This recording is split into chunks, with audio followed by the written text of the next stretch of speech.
Bom dia. Bom dia, Fernanda. Tudo bem? Tudo bem com você? Tá conseguindo me Tudo bem? ouvir? Estou ouvindo bem. Tá me ouvindo bem aí? Tô te ouvindo bem. Tá joia.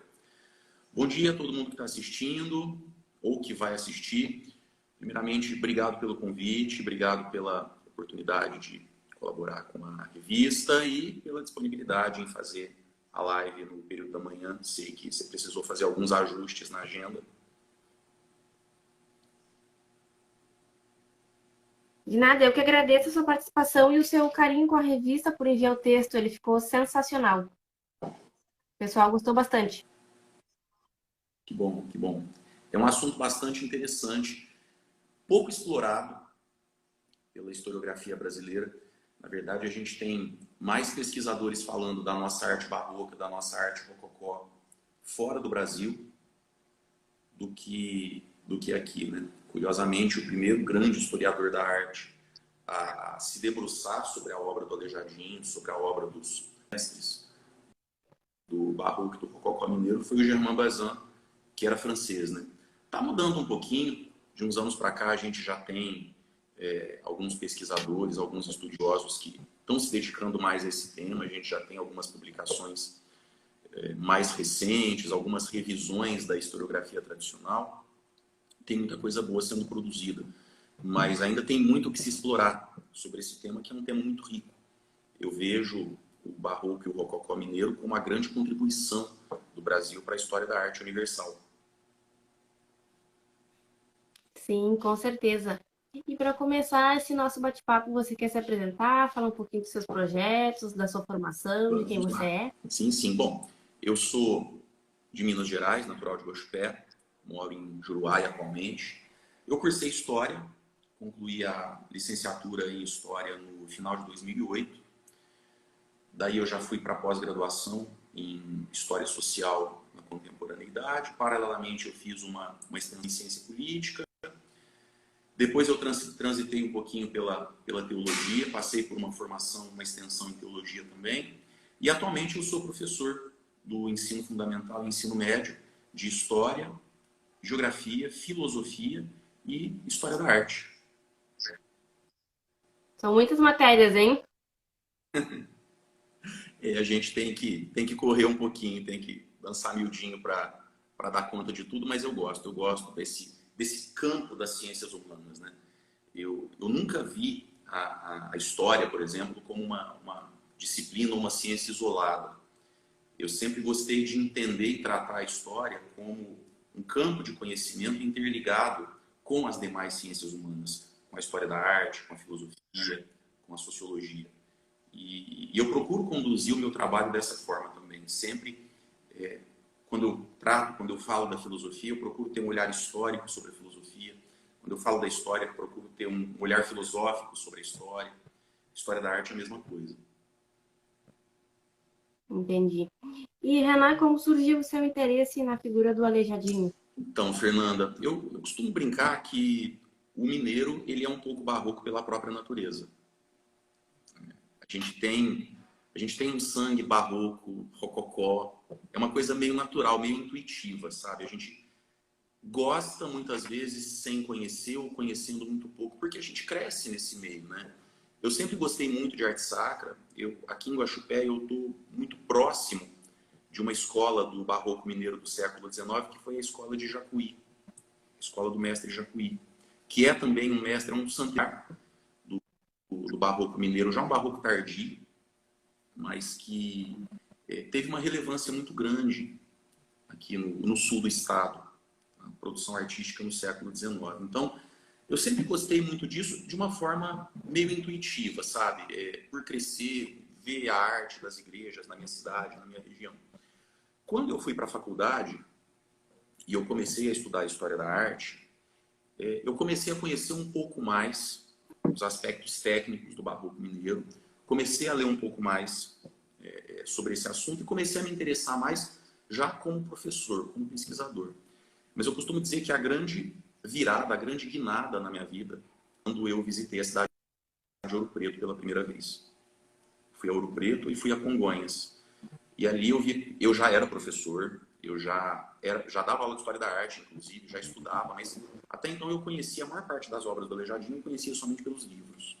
Mas aí eu tive a oportunidade de ver os 12 profetas em loco, os Passos da Paixão em loco, a matriz de São Francisco de Assis, na verdade a capela de São Francisco de Assis, né, em Ouro Preto, em loco, e aí eu costumo dizer que foi a grande epifania na minha vida em termos de ter esse apreço pela arte sacra, e sobretudo pela arte sacra mineira, pela obra do Aleijadinho, sobretudo, mas também de outros artistas mineiros contemporâneos a ele, igualmente importantes, mas que acabam não sendo tão lembrados, não tão conhecidos quanto ele. Conhecidos assim, eles são muito conhecidos no meio dos colecionadores, dos museus, dos estudiosos, mas o grande público acaba não tendo muita informação a respeito desses mestres.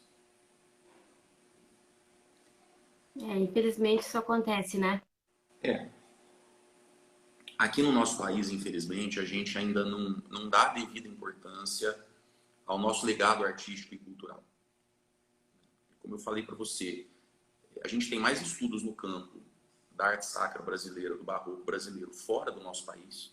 Estudos mesmo no âmbito científico, de uma pesquisa metodológica. A gente tem muito mais isso fora do Brasil do que aqui. Para fazer isso mudar um pouco. Eu tento, através do meu trabalho em sala de aula, nas redes sociais, trazer um pouco dessa realidade da nossa produção, do nosso legado cultural para os alunos, né, para os jovens, para que eles conheçam, para que eles compreendam a importância disso para a história do Brasil e do mundo e, sobretudo, a importância de se preservar esse material. Hoje, eu vejo com grande ameaça ao patrimônio brasileiro, principalmente o descaso, a despreocupação, que, a meu ver, não é só um descaso das autoridades competentes. É um descaso da sociedade. Concordo com você. Eu trabalho com ensino. Oi? Concordo com você plenamente. As pessoas, às vezes, tendem a colocar somente a culpa no governo, mas não responsabilizam a sociedade também. Sim. Sabe como eu percebo muito isso? Eu sou professor de História da Arte no ensino médio, trabalho com arte no ensino médio. E eu chego, de repente, numa turma de segundo colegial e começo a falar da obra do Aleijadinho, da obra do Servas, que era português, mas se radicou no Brasil, a produção dele está quase toda aqui. E eu vejo alunos aqui no estado de Minas, onde eu trabalho, que tem lá seus 16, 17 anos e nunca ouviram falar nos 12 profetas. Não sabe que existe uma obra em Congonhas do Campo, que são os 12 Pré-Sabão, e que aquela obra é um patrimônio cultural da humanidade, tombado pela Unesco, e que é a obra-prima do Aleijadinho, e que já foi comparado, por exemplo, às obras do Michelangelo, pela importância, pela relevância. As pessoas não sabem da existência. Outro exemplo recente que nós tivemos, você deve ter acompanhado em Ouro Preto, a destruição do solar Baeta Neves, ali no pé do Morro da Forca. É uma região que eu conheço relativamente bem ali. E o talude da encosta ficou 10 anos. Aquela região ali ficou 10 anos interditada. Sabia-se do risco de deslizamento, sabia-se que se aquilo caísse, o casarão seria destruído. Durante 10 anos não fizeram absolutamente nada. Nem a iniciativa privada, nem o poder público, nem a população se engajou para que se fizesse alguma coisa para que aquilo fosse protegido. E o resultado está aí, quer dizer, o talude desmoronou, o casarão se perdeu para sempre e um patrimônio importante da segunda metade do século XIX já não existe mais. Do próprio Aleijadinho, eu vi durante as chuvas que arrasaram o estado de Minas no mês de janeiro, em Congonhas do Campo, além dos 12 profetas, lá é um complexo, é um santuário, no molde do Sacros Montes de Portugal. E anexo tem capelas, tem 6 capelinhas com os Passos da Paixão, são 66 esculturas em cedro, feitas pelo Aleijadinho, policromadas pelo mestre Ataíde, quer dizer, a gente tem ali os 2 grandes mestres do barroco e do rococó mineiros, que trabalharam juntos. E por conta das chuvas, infiltração nas capelas, eles estavam cobrindo as peças de madeira com lona para proteger da água que estava entrando. Meu Deus. Em Ouro Preto tem uma capela, que é a capela de São Miguel e Almas. Ela tem um frontispício de pedra-sabão. feito pelo Aleijadinho, que retrata as almas no purgatório. É maravilhoso. E está caindo. Está literalmente escorado com a madeira, para não cair. E está ali há anos, aguardando por uma restauração, por uma intervenção. Então eu vejo esse descaso, que insisto, não é somente um descaso do poder público, mas da sociedade, como a grande ameaça para esse legado. Então eu me Renan, esforço. depois você pode me enviar as fotos da obra que está quase caindo? Posso, Vou claro. fazer um post. Tem no Google, mas assim, eu separo, mando para você sim. É uma obra fantástica e, enfim, o risco é real de se perder. Então eu tento, através do meu trabalho, dessa divulgação da arte brasileira, chamar a atenção da sociedade para a importância de se preservar isso. De se lutar para proteger esse legado, como, por exemplo, os italianos fazem com o Coliseu. Acho que as pessoas precisam entender isso. Os 12 profetas de Aleijadinho são o nosso Coliseu. A Capela de São Francisco de Assis é a nossa Capela Sistina. As pessoas precisam ter esse olhar para a arte brasileira. Infelizmente.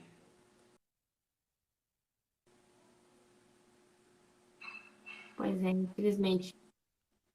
Renan, você quer falar um pouquinho sobre o Aleijadinho agora? As origens dele, essa vida misteriosa que ele levou? Vamos lá. Então, Fernanda, o Aleijadinho, apesar de ser uma figura muito conhecida até no imaginário popular, né? A gente tem alguns filmes que já foram produzidos. A primeira biografia dele data da década de 1840, que é a biografia do professor Rodrigo Bretas. Mas ele ainda permanece um mistério muito grande. Tem pontos da vida dele que permanecem muito obscuros, a começar pela data de nascimento, né? A gente não sabe exatamente. O Bretas situa o nascimento dele em 1838, alguns falam 37, outros falam 1730, mas a gente não sabe, por exemplo, qual a data de nascimento. Não existem documentos que confirmem de maneira inconteste quando ele nasceu. A gente sabe que ele era filho de um português, de um mestre riscador, né, um arquiteto português, que era Manuel Francisco Lisboa, com uma negra forra. Quer dizer, ele era um mulato, como tantos mulatos que na sociedade mineradora se dedicaram à arte. O barroco e o rococó brasileiros, eles têm essa característica, né? É uma arte que chega ao seu apogeu através desses artistas mestiços, produto da sociedade mineradora. O Aleijadinho é o grande expoente.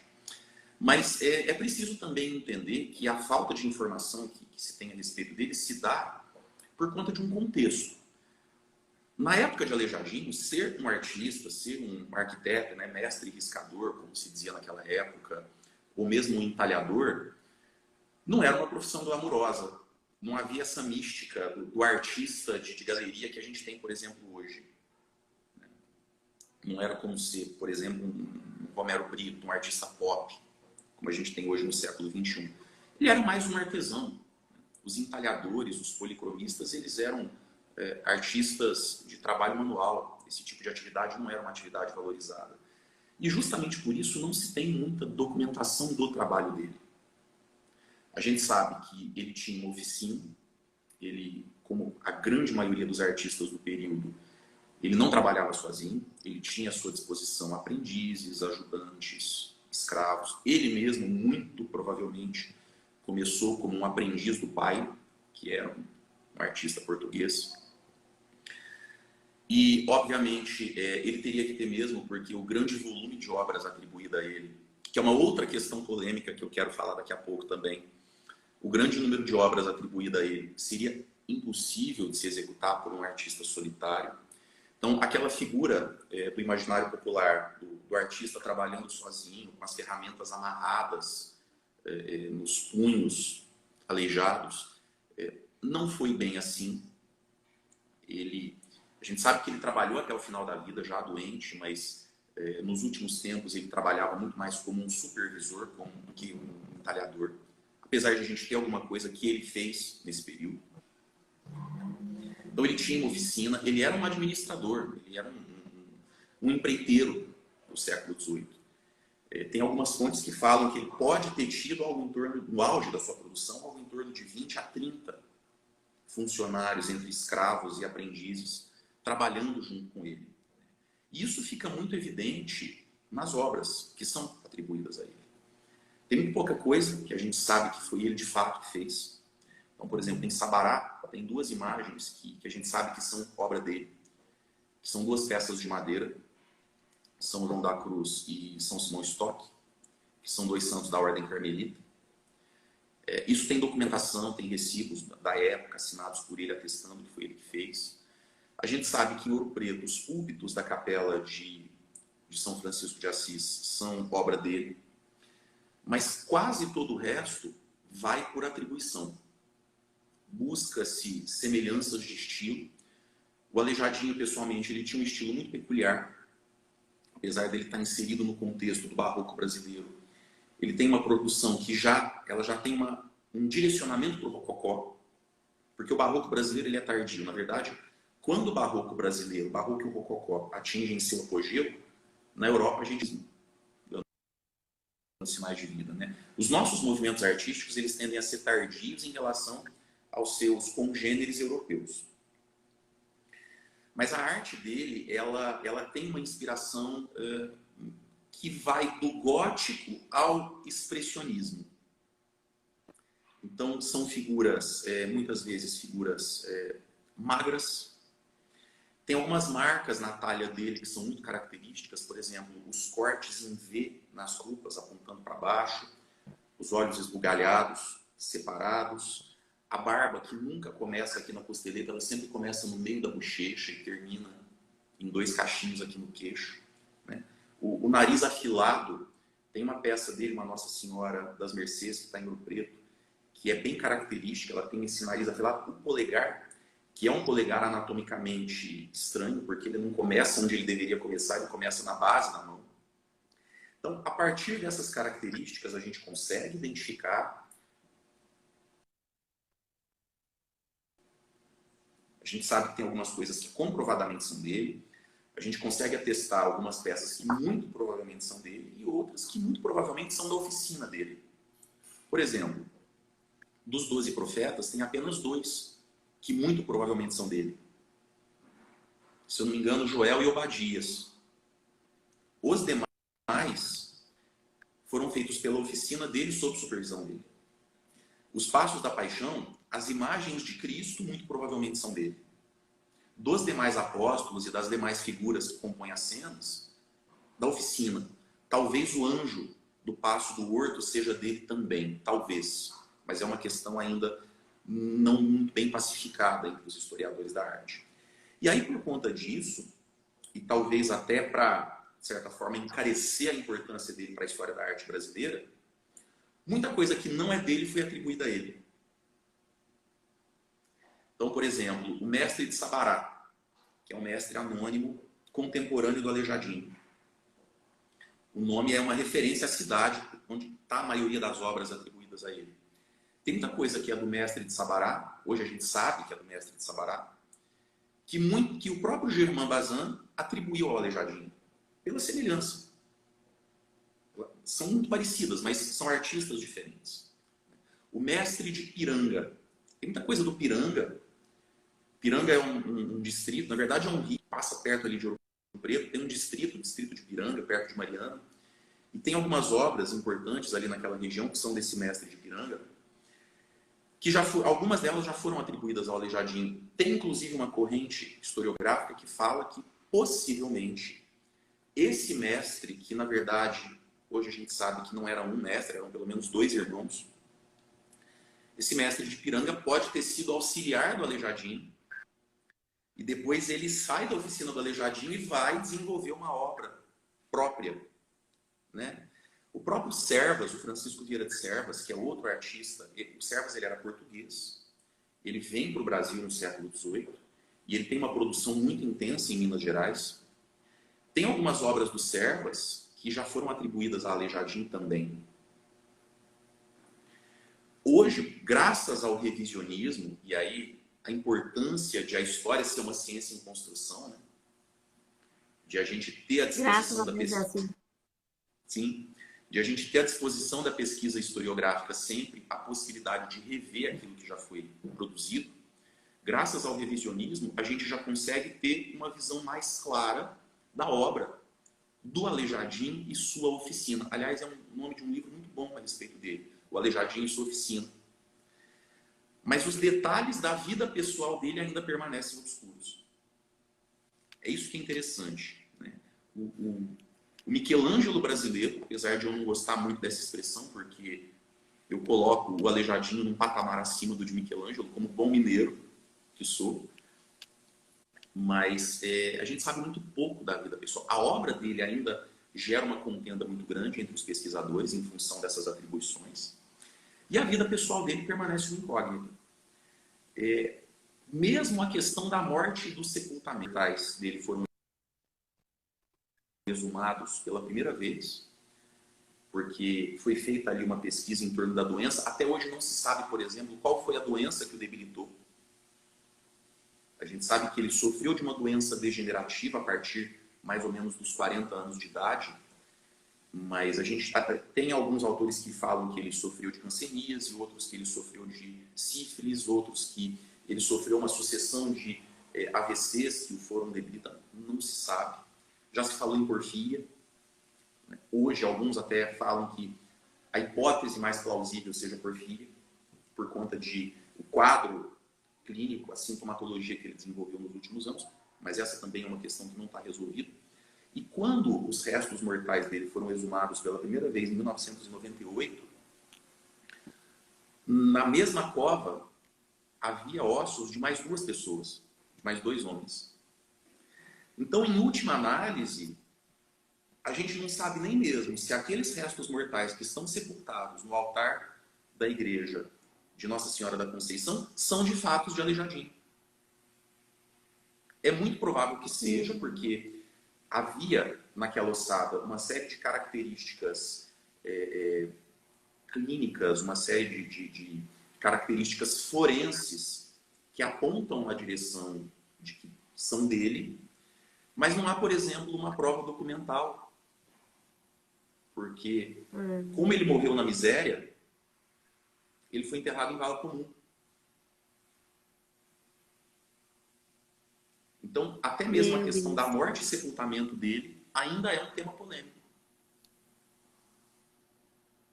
Sim. E você pode explicar pra gente, Renan, o porquê dele ter falecido na miséria? Em primeiro lugar, pelo fato de que ser artista, como eu disse, no século XVIII, não era um atestado de sucesso financeiro.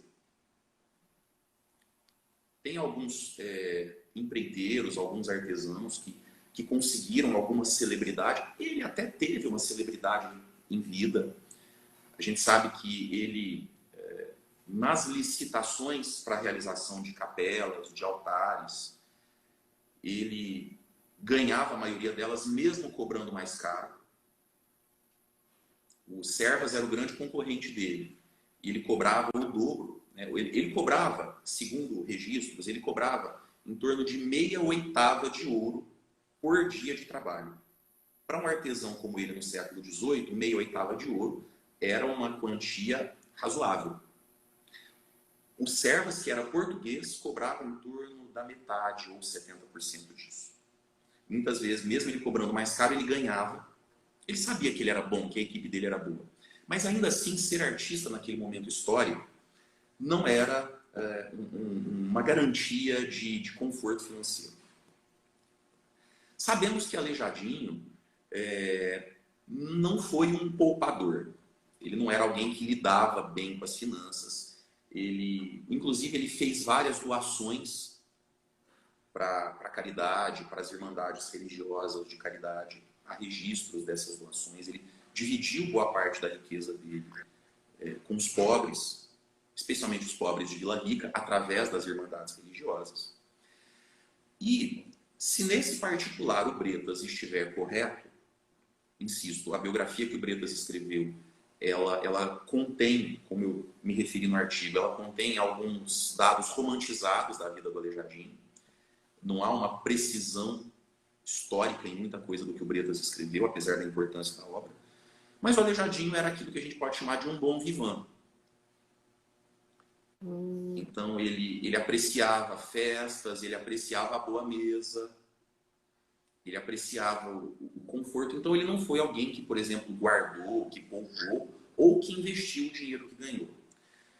Junta-se isso ao fato de que ele também foi alguém que doou boa parte do que ele ganhou para a caridade, e o fato de ele ter ficado incapacitado nos últimos anos de vida, o que evidentemente prejudicou o seu trabalho, a gente tem aí um quadro que justifica o fato de ele ter morrido na miséria. Há que se considerar também que ele foi abandonado pelos seus familiares. Ele foi abandonado pela esposa. Quando ele começou a manifestar os primeiros sintomas da doença, e na sequência, à medida que a doença vai se agravando, ele vai ficando cada vez mais debilitado. Bretas nos relata que ele foi abandonado pela esposa e posteriormente ele foi abandonado pelo próprio filho.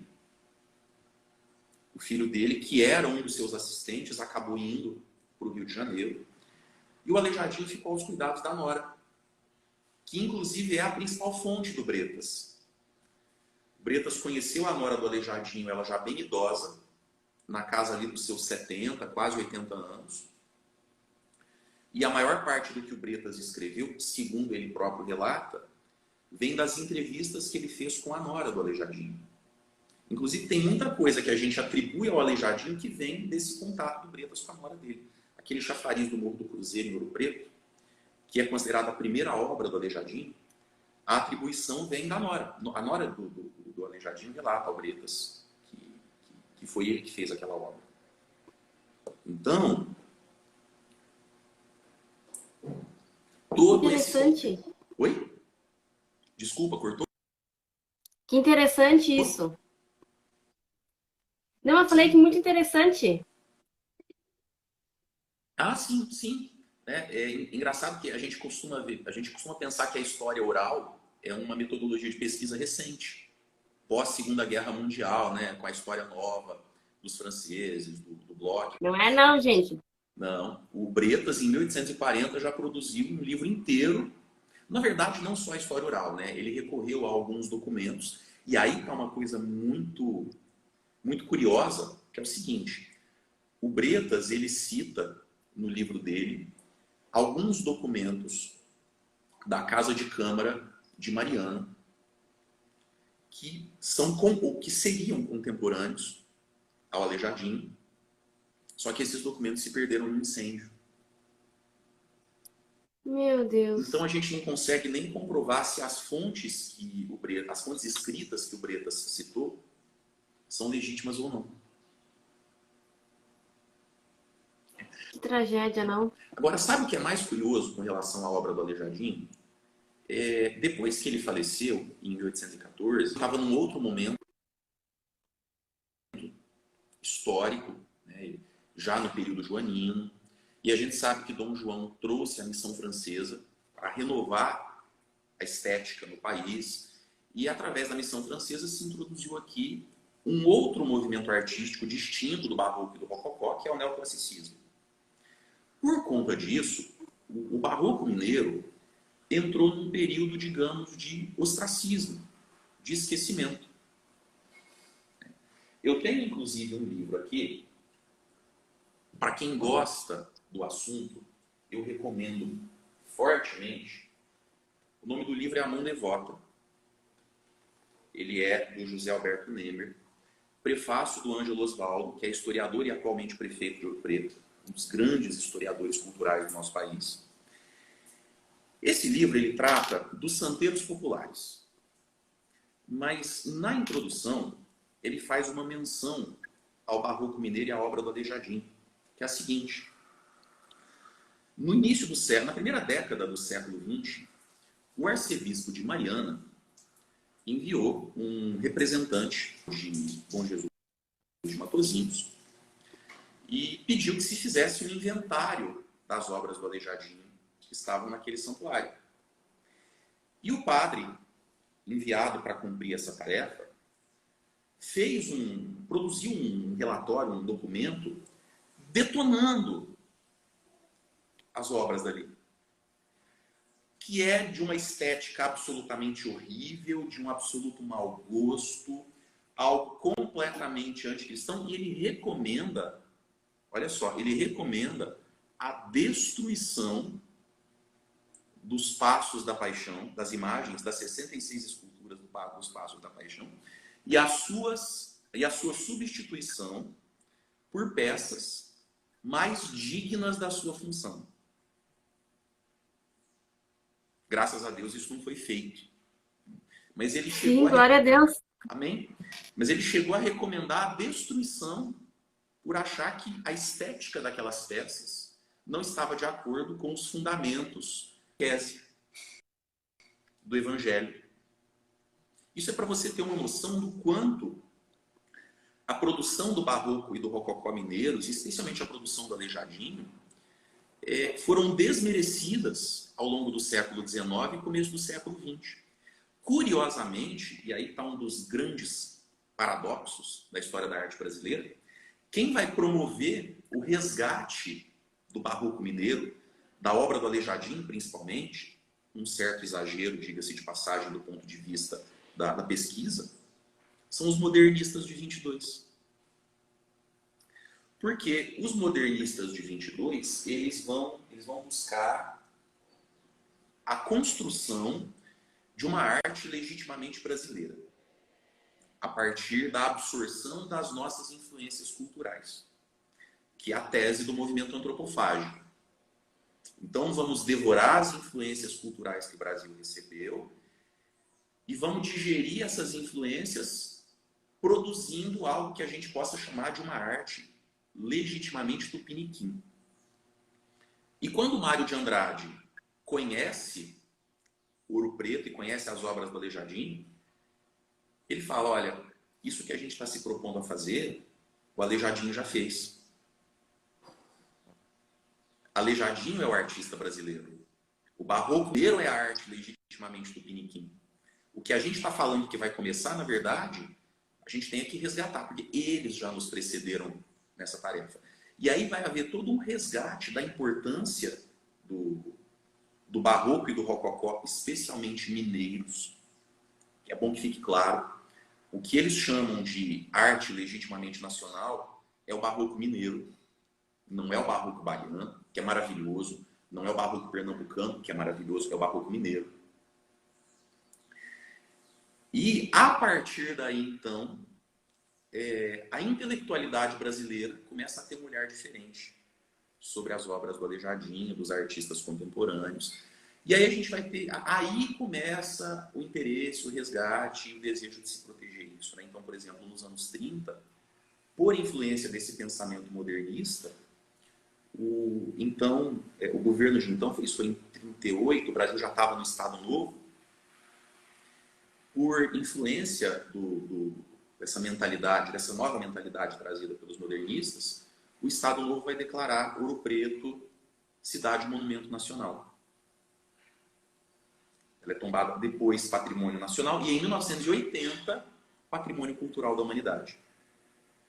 Graças à ação, diga-se de passagem, a ação decisiva do Vinícius de Moraes, o compositor, que ele visita Ouro Preto, ele fica chocado com o descaso, já em 80, ele fica chocado com o abandono de algumas obras relevantes ali para a cidade, ele fala, não, alguma coisa precisa ser feita para proteger isso.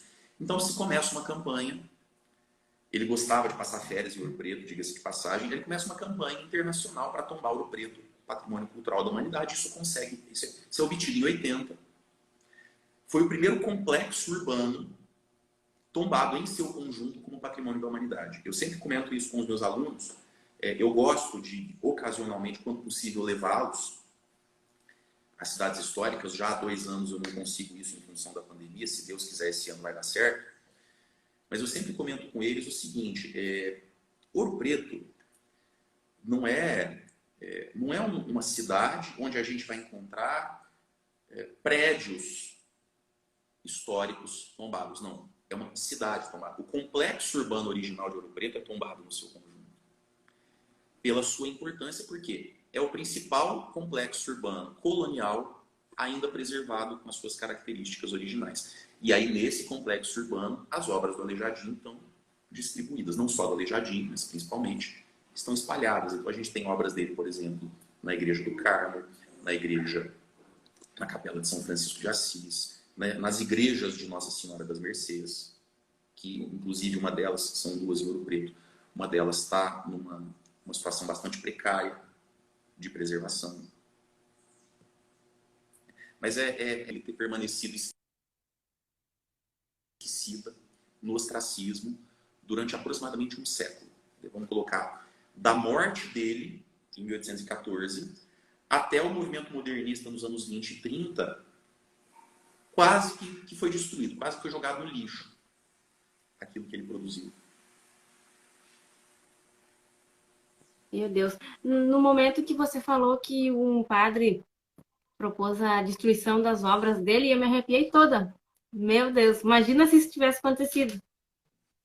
Sim, nesse livro, tá logo no começo.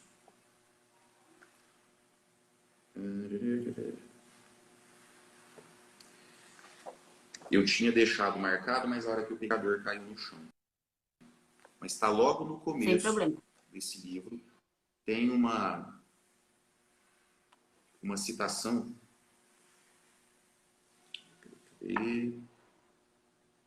Renan, o pessoal tá adorando a live. Que bom, que bom. Fico muito feliz e muito honrado, principalmente.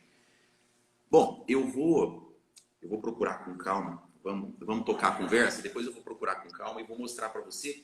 Logo no livro tem uma citação em aspas do documento desse padre. A maneira como ele se refere é uma síntese. A maneira como ele fala.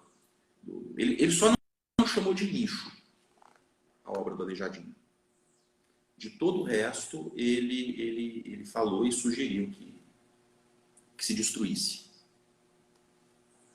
Que é um absurdo. Né? Meu Deus. É um absurdo mesmo. O pessoal está perguntando se existem descendentes diretos do Aleijadinho hoje.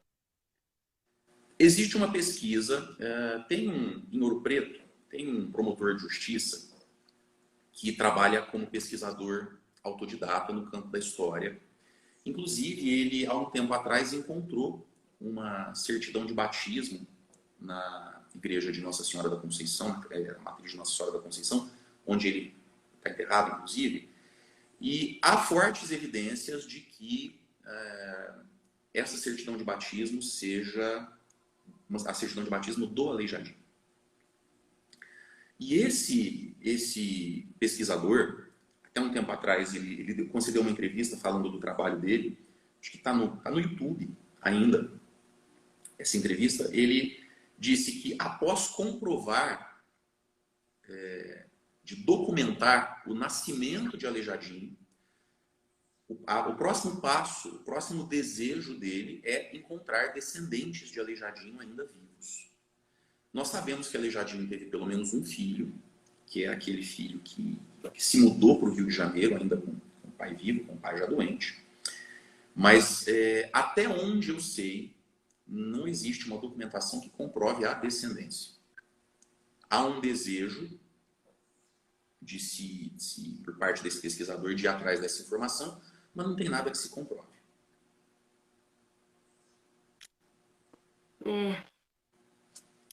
Difícil mesmo. Mas você sabe informar o nome do filho dele?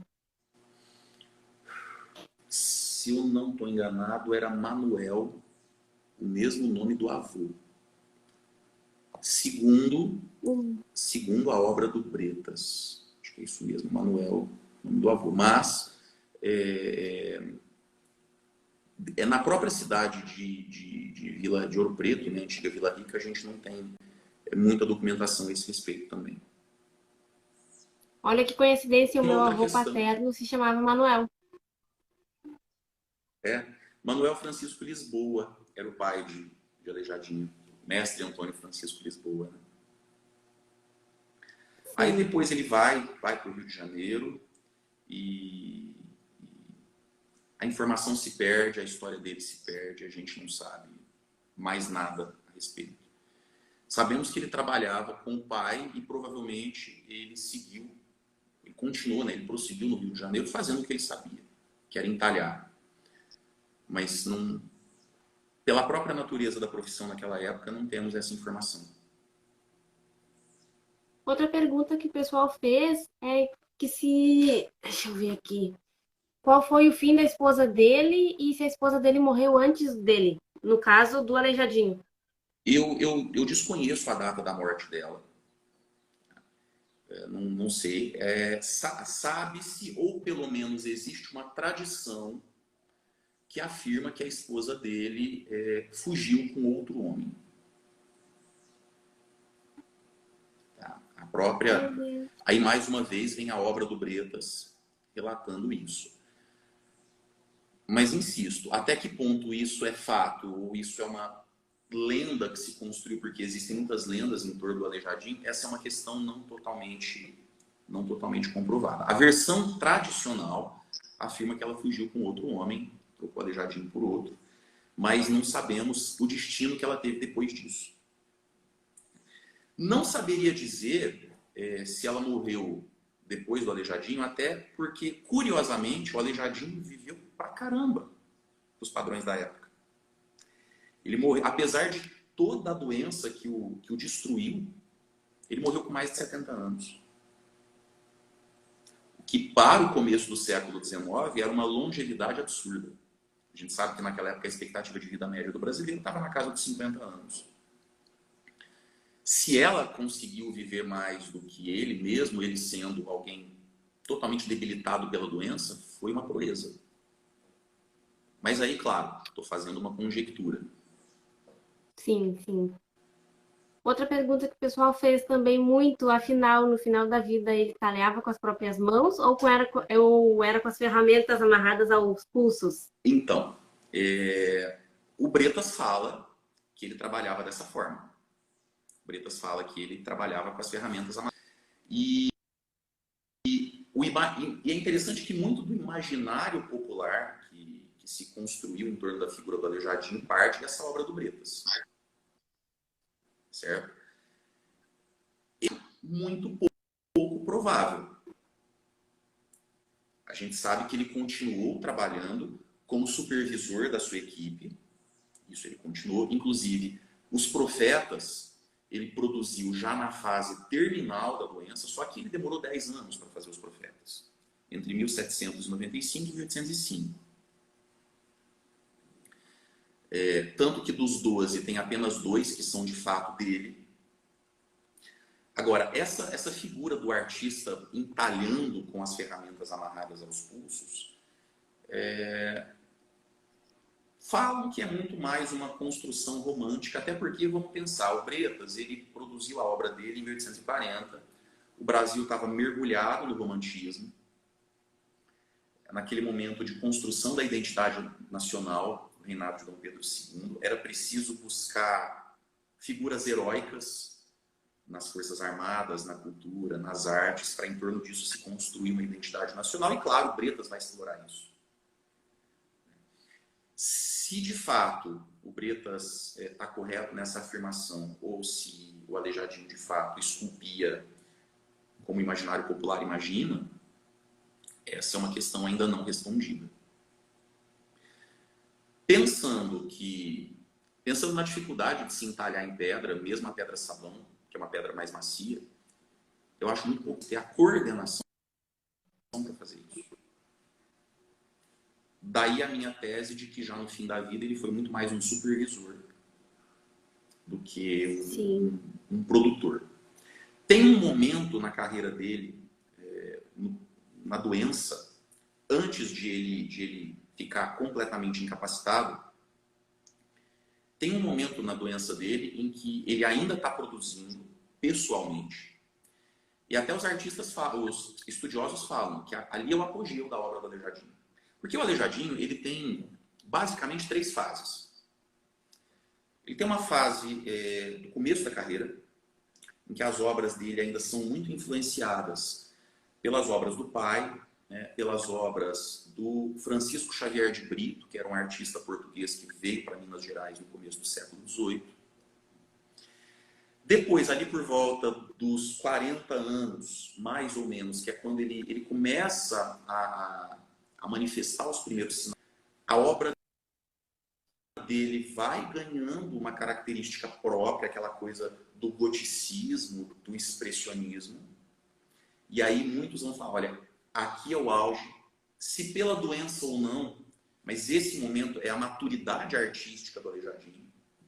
E as obras já dos anos finais, que são obras de uma fatura excepcional, de uma qualidade excelente, mas são obras já ali de um momento em que ele tem pessoas trabalhando com ele, muito mais do que ele próprio. Não sei se eu fui suficientemente claro no que eu expliquei, né? Então, esse apogeu da obra dele, né, das características, inclusive tem um detalhe importante. O Aleijadinho ele fazia figuras anatomicamente, muitas vezes figuras anatomicamente distorcidas. Então eu citei o exemplo do polegar, do nariz, e alguns já disseram que ele fazia figuras deformadas porque ele era uma pessoa fisicamente, Já ouvi falar sobre isso também. que é um absurdo, né? O que não faz sentido, porque assim, nós temos obras do Aleijadinho, inclusive do período da doença, que são anatomicamente perfeitas. Hoje existe um entendimento da obra dele que é o seguinte: esse caráter disforme das obras, das esculturas do Aleijadinho, tem um propósito. O barroco, o rococó também, porém menos intensamente, o barroco ele é uma arte emocional. É uma arte que apela para os instintos, que apela para o irracional da fé. O elemento irracional da fé. Diferentemente do neoclassicismo, que é o movimento artístico que vem depois, que valoriza a razão, que valoriza o equilíbrio, que valoriza a simetria. O barroco não. O barroco ele apela para a simetria, para a emotividade, para ganhar o fiel. Então, o Aleijadinho, ele busca, através dessa deformidade, ele busca, através dessas assimetrias, acentuar o caráter emocional da arte barroca. Então, ele é um artista. E aí a importância dele para a história da arte universal. Porque ele não é um artista barroco ao modo dos artistas barrocos europeus ou dos maneiristas europeus. Ele é um artista barroco brasileiro que recebe diversas influências, inclusive a africana e a indígena, e ele chega no barroco, ele chega na emotividade do barroco pelo goticismo, pelo expressionismo, né? E aí muita gente confunde, mas expressionismo está lá no começo do século XX, mas a arte dele tem características expressionistas, tem assimetrias, tem desvios anatômicos, porque através dessas particularidades ele quer chegar na expressividade do barroco. Então, essa tese de que ele produziu imagens anatomicamente imperfeitas porque ele era uma pessoa fisicamente destruída pela doença, não encontra lastro nos fatos. É uma das lendas que se construiu em torno da figura dele, né, que o senso comum construiu em torno da figura histórica dele ao longo do tempo. Sim. Outra pergunta muito interessante que o pessoal fez é se ele tinha algum problema na coluna e se ele realmente andava no final da vida por ele ter esse apelido, né? Aleijadinho, ele andava no final da vida ou ele não andava mais? Não. O que aconteceu com o Aleijadinho, como eu disse no início, ainda não se tem um consenso a respeito da doença que o vitimou.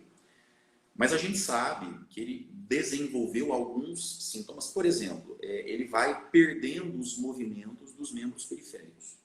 Então, ele começa perdendo os movimentos dos dedos, das mãos, dos pés.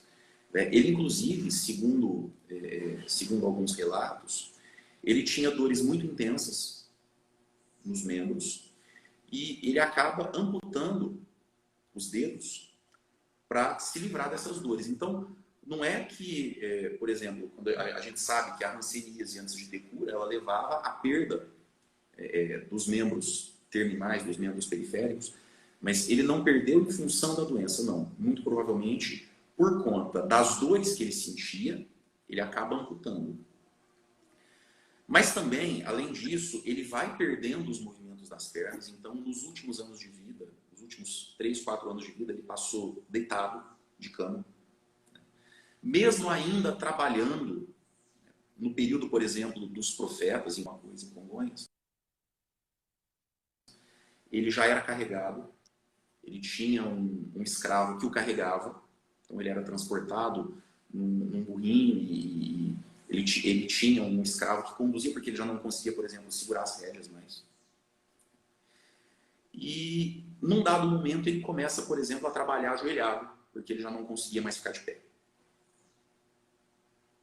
E uma outra particularidade, geralmente à noite, ele cobria o espaço de trabalho com panos, com tecidos, e trabalhava à noite. E aí tem uma tese que é levantada, que durante muito tempo se falou, olha, ele trabalhava dessa forma para não ser visto. Ele não queria que as pessoas vissem a sua deformidade. Mas tem uma teoria que fala que ele desenvolveu uma fotofobia aguda, e isso se enquadra no diagnóstico de porfíria, porque um dos sintomas da porfíria é a fotofobia. Então ele começa a trabalhar à noite e todo coberto, com chapéus, não só para se esconder, mas também porque ele não conseguia mais trabalhar sob a luz do sol, devido à fotofobia. Mas, de fato, ele vai perdendo os movimentos das pernas nos últimos tempos. Ele chega a trabalhar ajoelhado, ele chega a sair para trabalhar carregado nos últimos anos, até perder completamente os movimentos do corpo e terminar os seus anos numa cama, sem conseguir mexer absolutamente nada além dos olhos. E há registros também de que ele começou a ter deformações no rosto. Na boca, nos olhos, ele vai perdendo, por exemplo, os movimentos musculares do rosto, em função dessa doença. Agora, é um quadro sintomático tão amplo que não consegue se chegar num diagnóstico fechado. A gente sabe os sintomas que ele desenvolveu.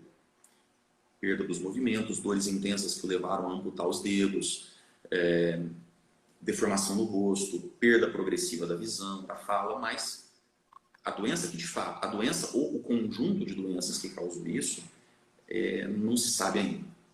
E acredito que nunca vai se saber. Porque, por exemplo, nos ossos dele não foi encontrado material genético que permitisse, por exemplo, dizer, olha, ele teve uma doença infecto-contagiosa, ele teve hanseníase, por exemplo, não dá para ver através da ossada. Né? A própria questão dos dedos, né? Se ele de fato cortou os dedos, se ele de fato perdeu os dedos ou não. Na ossada não foram encontrados os ossos. Não foram encontrados. Por outro lado, como ele foi enterrado em uma vala comum, ele foi enterrado na terra nua, pode ser que esses ossos tenham se deteriorado pela ação do tempo. Então, o laudo da exumação consta inconclusivo. Entendi. Eu já ia fazer mesmo a pergunta que o pessoal pediu para mim fazer, que era da hanseníase, se ele tinha lepra e se ele realmente havia amputado os dedos. O pessoal aqui também fez uma observação bem interessante, como ele não morreu durante essa amputação, sendo que as condições médicas daquela época eram bem difíceis, né? Sim. E, inclusive, existe uma tradição que fala que ele mesmo, usando o formão da pedra, tem um filme, para quem se interessa pelo assunto, inclusive está disponível no YouTube. Esse filme é inspirado na obra do Bretas, fortemente inspirado no livro do Bretas.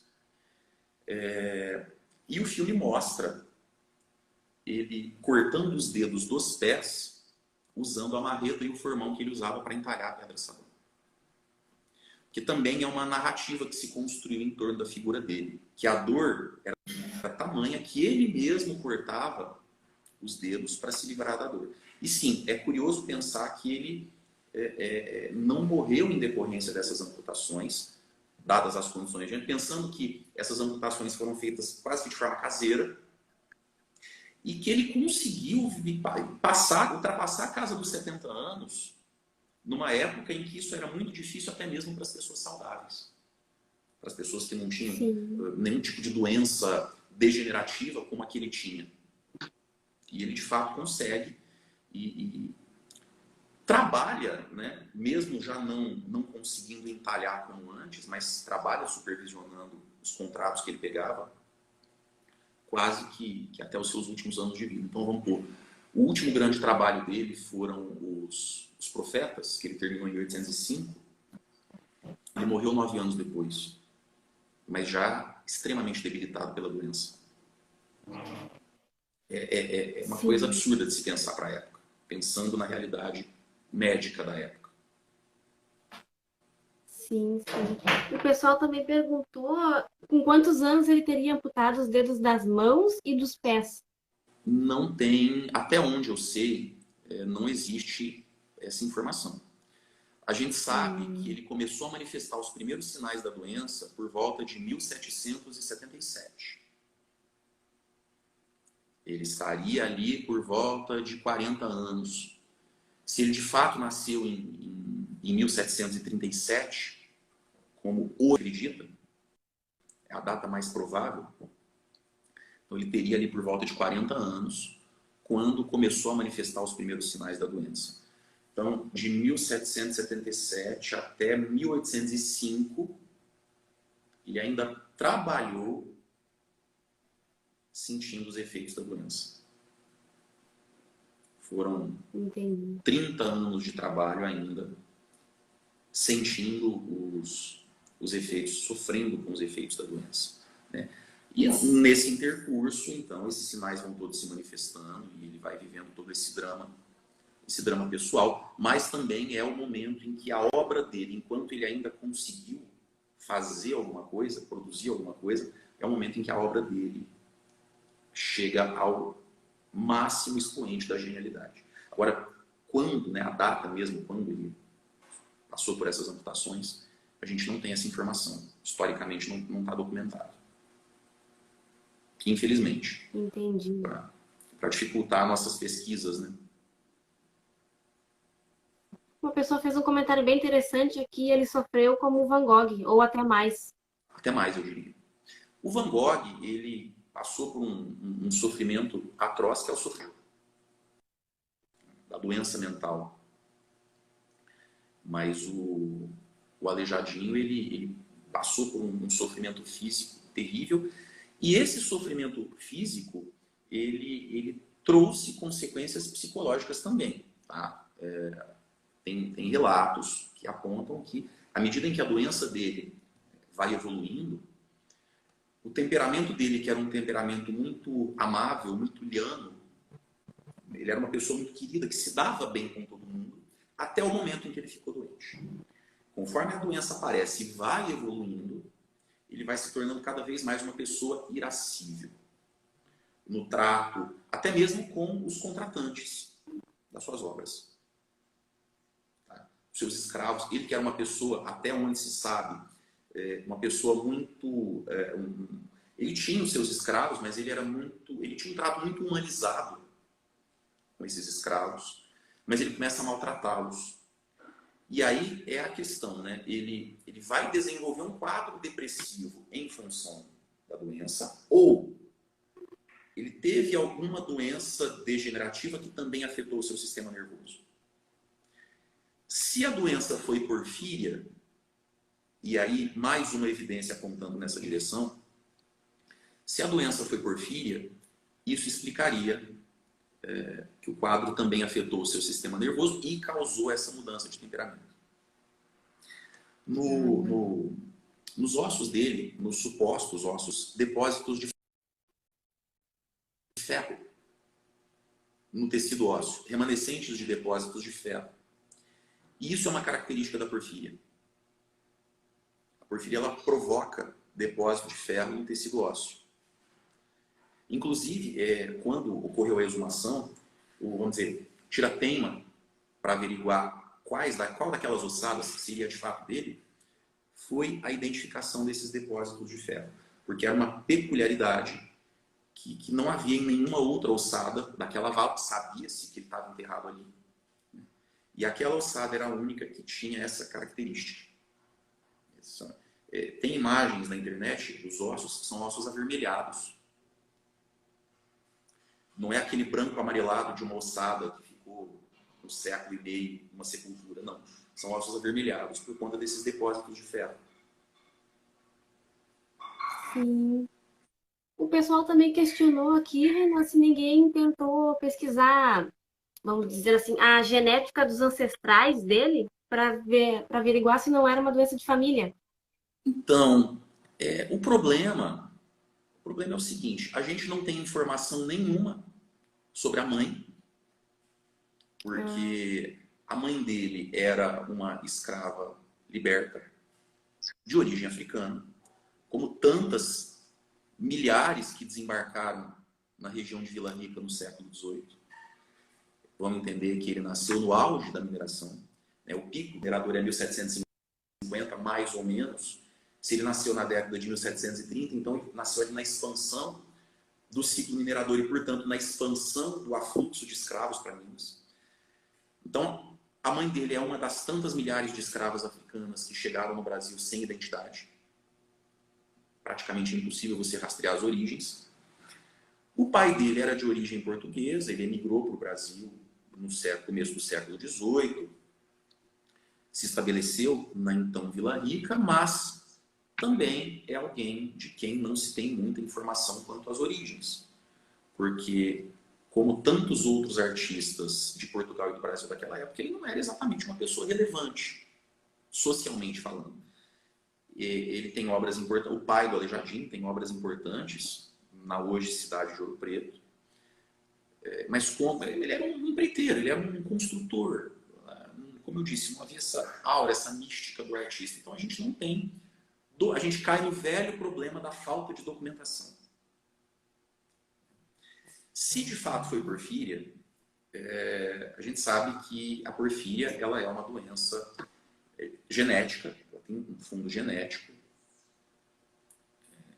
E então, obviamente, ele herdou isso dos seus antepassados. Mas até onde se sabe, doença degenerativa dessa natureza. Não tem esse relato. E assim, estaria registrado se fosse esse o caso. De repente, pai e filho padecerem da mesma doença. Mas não se tem isso. Se foi uma doença infecto-contagiosa, por exemplo, a lepra, que era relativamente comum no Brasil, né, a hanseníase, como se diz hoje, né, que era relativamente comum no Brasil naquela época, aí, obviamente, não há um fundo genético. Mas, insisto, a gente cai no velho problema da falta de documentação, que é o mesmo problema que afeta a atribuição das suas obras, o seu nascimento, o seu sepultamento, a doença que ocorreu, enfim, tudo na vida dele. Como eu menciono no artigo, do Aleijadinho a gente tem mais perguntas do que respostas, apesar dele ter sido o maior artista brasileiro. sim. A última pergunta, mas não menos importante. Uma pergunta que o pessoal fez aqui. Ele sendo mulato, ele poderia ter escravos? Sim, poderia. Poderia. Porque ele foi alforriado no ato do nascimento. Como a mãe dele era escrava do pai, num tipo de relacionamento que era extremamente comum no Brasil colonial, no momento do nascimento ele foi alforriado e até onde se sabe a mãe dele também. No momento em que ele foi alforriado, ele adquiriu cidadania. E adquirindo cidadania, ele passa a ter o direito de adquirir propriedades, entre elas, escravos. Interessante. O pessoal também complementou aqui questionando acerca da cor da pele dele, se ele teria sofrido alguma espécie de preconceito durante a vida por causa disso. Então, como eu ia dizendo, por um lado, a gente é levado a supor que sim, que ele pode ter sofrido algum tipo de discriminação. Por outro, temos que pensar que, segundo algumas estimativas, em Vila Rica, no século XVIII, mais de 100% da população era afrodescendente. Então, ele, como mulato, fazia parte de um grupo social que era majoritário. E, ao mesmo tempo, a relevância que a obra dele adquiriu no seu tempo, como eu disse, a obra do Aleijadinho ela cai no ostracismo durante o século XIX, mas ele foi um artista reconhecido em vida. Né? O grande volume de contratos que ele pegou, porque precisamos entender o seguinte, ele produz para o Estado, ele produz para as irmandades religiosas, que eram extremamente poderosas economicamente. Ele produz para particulares, mas para particulares muito ricos. Então, a relevância que a obra dele adquiriu, mesmo ele sendo um artista mulato, como aliás eram quase todos os artistas dessa natureza no tempo dele, nos faz pensar até que ponto vai essa discriminação que ele sofreu, ou que ele supostamente teria sofrido. Então, pensando na realidade social da época, a gente pode conjecturar que sim. Mas pensando na relevância e no reconhecimento que ele obteve em vida ainda, a gente pode relativizar um pouco isso. Até porque ele fazia parte do grupo majoritário, né, na sociedade de Vila Rica, na sociedade mineradora de então, né? Entendi. O pessoal gostou muito de você, Renan. Achou que você explica muito bem, que é uma pessoa muito eloquente. Que bom, eu Estão te agradeço. parabenizando aqui. Agradeço pela audiência de vocês, pelo carinho e pela oportunidade de falar um pouquinho de um assunto que eu amo tanto e que eu acho tão relevante. Para mim, o mais importante é poder levar esse conhecimento, né? Levar um pouco do que eu sei sobre a obra do Aleijadinho, sobre a vida do Aleijadinho para as pessoas, para que elas possam se sensibilizar da importância dele para a construção da nossa identidade. Eu sempre falo o seguinte, é muito fácil você conscientizar, mas você sensibilizar as pessoas é muito difícil. É mais difícil. Então, eu sempre peço a Deus, eu sempre me esforço para conseguir sensibilizar as pessoas, muito mais do que levar um conhecimento técnico, sensibilizar as pessoas para a relevância, para a importância desse artista e de outros que foram contemporâneos. E poder colaborar com a revista, fazer esse bate-papo com você aqui, sem dúvida nenhuma, é uma oportunidade de ouro para perseguir esse objetivo. Então, de verdade, muito obrigado. Eu que te agradeço. O Gabriel Carvalho está pedindo para curtirem a sua página. Curtam a página do Renan, sigam o perfil dele no Instagram. Você tem canal no YouTube, Renan? Eu tenho um canal no YouTube, o nome do canal é O Missionário, é o mesmo nome do meu perfil. E ali eu falo um pouquinho sobre história da arte, falo um pouco sobre filosofia. Nos últimos tempos, a geopolítica internacional tem dominado o debate, então eu estou tratando um pouco disso também, a questão da Ucrânia. É um canal que trata das humanas, né? Como eu falei no começo da nossa conversa, eu sempre procurei ter uma visão de conjunto sobre a ciência. E o objetivo do meu canal é falar um pouco sobre isso. Inclusive, ontem, quinta-feira, segunda e quinta, é dia de vídeo novo. Ontem nós tivemos... Eu vou fazer um story e colocar o link do seu último vídeo ali no story e também vou pedir para o pessoal se inscrever. Eu vou colocar seu canal também na área de colaboradores do meu canal. Agradeço. Vou te dar uma força. Agradeço. Eu que agradeço. Fernanda, muito bom dia. Excelente final de semana para você, para todo mundo que nos assistiu. Gabriel, meu querido, obrigado pela oportunidade. Eu sei que foi você que fez essa ponte entre Fernanda e eu para a gente poder começar essa parceria, que eu espero que renda ainda muitos bons frutos para o trabalho de nós dois.